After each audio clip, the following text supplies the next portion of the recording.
Hey guys, we're going to be doing a guide of sorts today. I've been playing a lot of Royale, and more specifically a lot of Solo Assassin, so we're just going to be going over some tips and tricks and general play styles as to how to use the class. So let's jump in. So the first thing that I want to cover is just the general abilities and passive of the Assassin class, because these abilities and the passive itself somewhat allude to the kind of playstyle you're going to be implementing when you enter your games with this class. So first, right off the bat, they, as their passive, have 10% increased ground speed, which allows you a couple of different opportunities. One, it just generally means you're going to be faster than other classes, so when you first drop into the game, you have an opportunity to get to chests and items much quicker than others, and in late game, it offers you that extra mobility you might need in duels. But on top of just this passive increase in movement speed, you have a plethora of abilities that focus on mobility and displacement. And the first of those is your blink. Your blink allows you to teleport forward a short distance, and with this ability, you have a couple of different ways to use it. And the first of which is it can provide a speedy escape when paired with other assassin abilities such as Ghost Walk. Not only that, when closer to walls, you can actually blink through them, potentially getting you closer to chests quickly at the beginning or the end latter half of the game. And you can use it to push an aggressive engagement. So if you feel as though you're winning one gunfight and you just need that extra oomph to get closer to your opponent, say you have a shotgun on the ready or a sword, you can actually use your blink to get that distance closed. And so it's a very versatile ability in terms of the mobility options in the game. And on top of this, we have your first actual usable ability that you can pick up and you don't start with, which is the concussion bomb.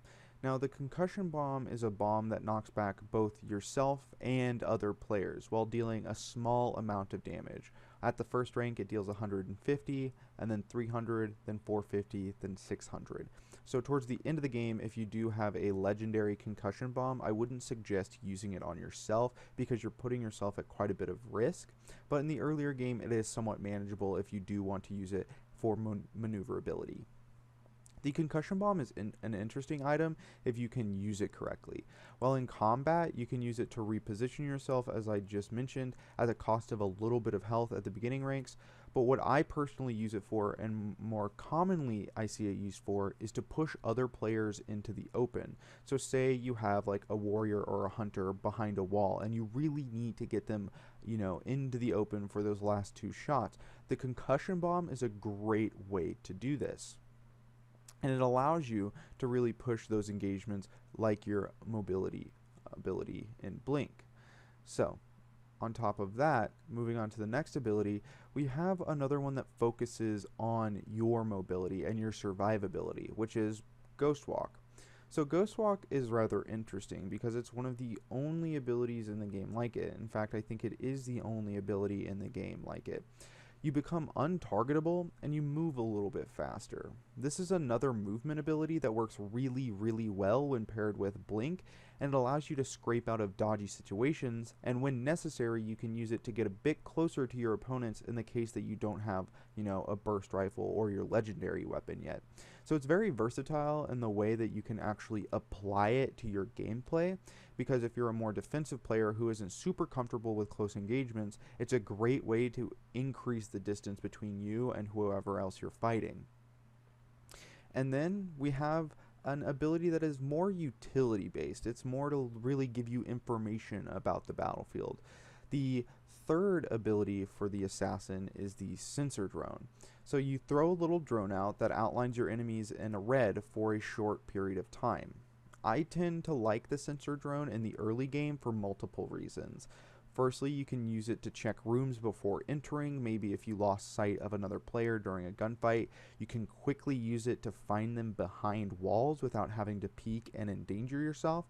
And most importantly, when in a forge, you can use it to make sure no one is near the entrances. So when you're defending whichever item you're currently building, it just gives you that little bit of information that you may need to win an important duel over maybe a legendary ability or piece of armor.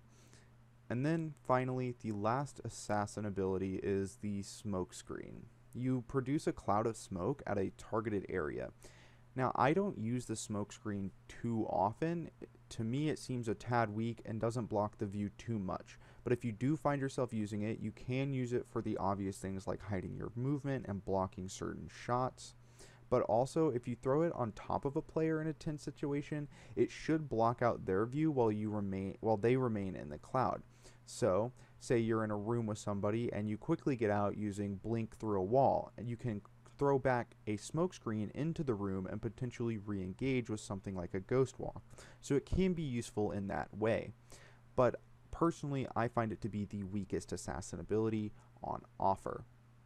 So those are the 5 abilities you will be using in your gameplay as an assassin, and you can mix and match those as you see fit. I'll be going over a few ways I personally use them at the end of the video, 2 play styles I prefer depending on the start I get. But let's move on to the legendary weapon of the assassin, which is the sniper. Now the sniper is interesting because it's a one-shot weapon. You have one shot in the chamber, you shoot and you reload, but it also offers the ability to scope in. So it allows you immense range, whereas other rifles may not have the range you do when using it. And on top of that, it deals 1,100 damage every shot. And that's not a headshot. Obviously, it's going to deal more there. So you have pretty solid damage output with increased range.